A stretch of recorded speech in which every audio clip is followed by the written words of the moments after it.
Assalamualaikum warahmatullahi wabarakatuh. Qala musannif rahimallahu wa nafa'ana fid dharainil amin.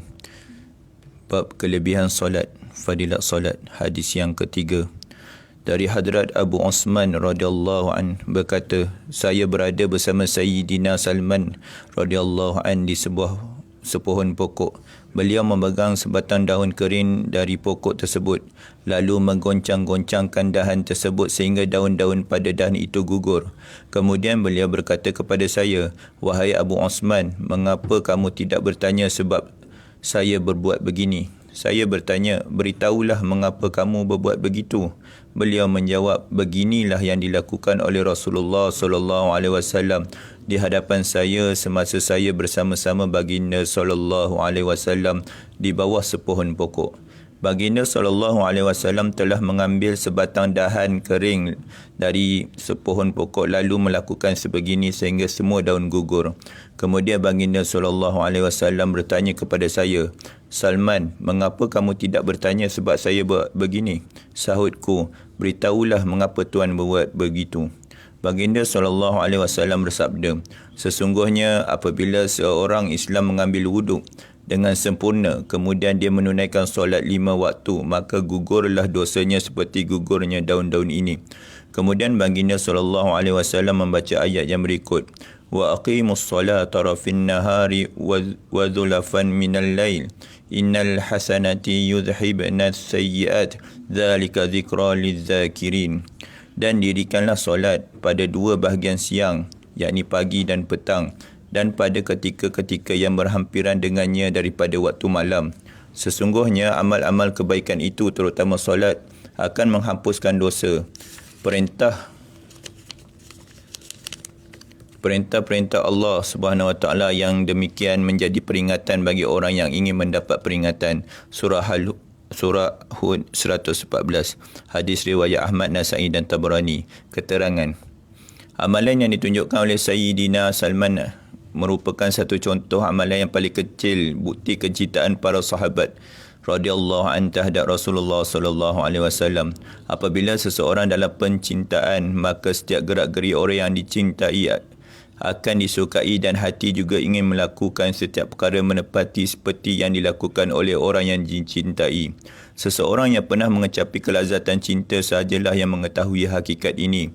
Dalam meriwayatkan hadis-hadis Rasulullah SAW, biasanya para sahabat radhiyallahu anhu akan menunjukkan tingkah laku baginda SAW sama seperti semasa baginda SAW bersabda, memang sukar sekali untuk mencatatkan kesemua hadis yang menerangkan kepentingan solat dan pengampunan dosa melalui amalan solat. Sebelum ini juga telah dinyatakan pelbagai riwayat tentang perkara ini. Para alim ulama telah membatasi keampunan itu kepada dosa kecil sahaja sebagaimana yang telah diketahui sebelum ini. Namun hadis ini tidak membataskan dosa kecil atau dosa besar. Sebaliknya hanya menyebut dosa secara umum. Semasa mengajar, almarhum ayah saya telah memberi dua sebab utama berhubung dengan perkara di atas. Pertama ialah tidak mungkin seseorang mukmin akan membiarkan dirinya menanggung dosa besar secara berterusan.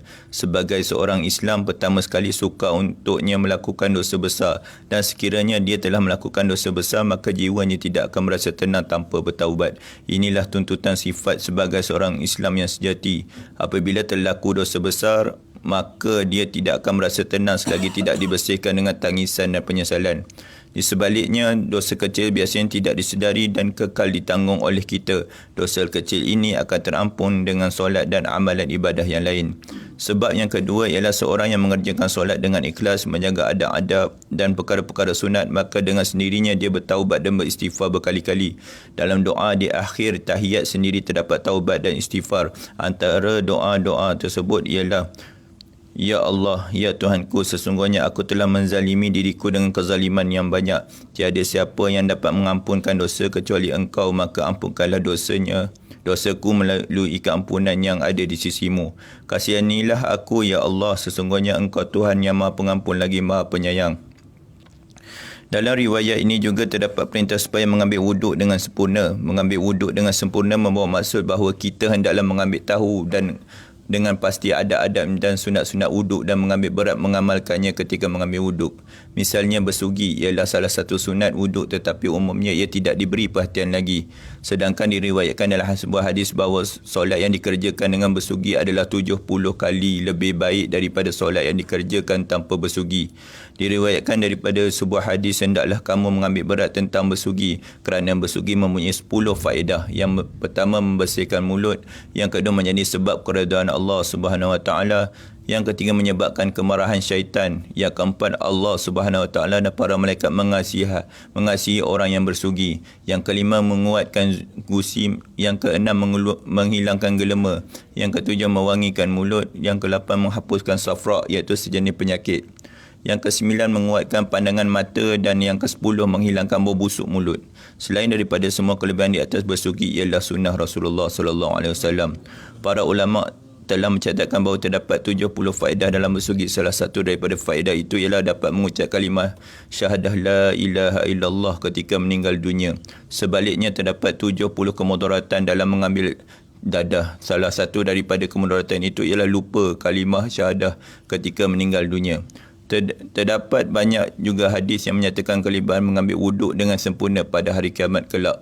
Anggota-anggota wuduk akan bersinar dan bercahaya sehingga menyebabkan Rasulullah SAW dengan serta-merta mengenali para umatnya. InsyaAllah sahabat-sahabat, apa yang kita dengar pada hari ini insyaAllah kita cuba amalkan dan kita sampaikan kepada sahabat-sahabat yang tidak ada pada majlis ini insyaAllah.